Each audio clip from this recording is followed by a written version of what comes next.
কুমিল্লা নগরী ও সদর দক্ষিণ উপজেলা এলাকায় কিশোর গ্যাংয়ের অস্ত্রের আস্তানায় অভিযান চালিয়েছে যৌথ বাহিনী।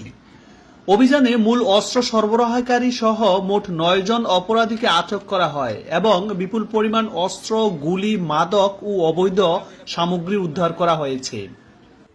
রবিবার ২৭ এপ্রিল ভোরে সেনাবাহিনী এবং র্যাবের সমন্বয়ে গঠিত যৌথ দল কুমিল্লা সদর দক্ষিণ থানার দুর্গাপুর এলাকা থেকে মোহাম্মদ রুবেল নামে স্থানীয় অস্ত্র সরবরাহকারীকে গ্রেফতার করা হয়। তিনি সম্প্রতি কুমিল্লা শহরে প্রকাশ্যে দেশীয় আগ্নেয়াস্ত্র প্রদর্শন করে আলোচনায় আসেন এবং কিশোর গ্যাংয়ের নিকট অস্ত্র সরবরাহ করতেন।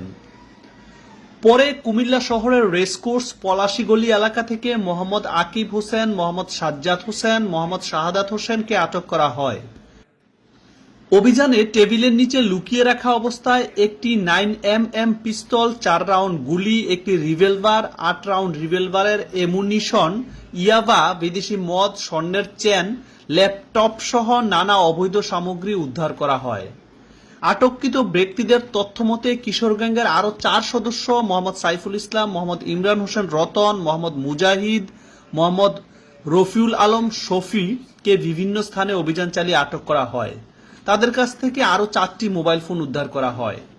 অভিযান চলাকালে হুমায়ুন কবির নামে একজন অপরাধীকে আটক করা হয়, যিনি এই চক্রের সাথে সংশ্লিষ্টতা আছে বলে সন্দেহ প্রকাশ করা হচ্ছে।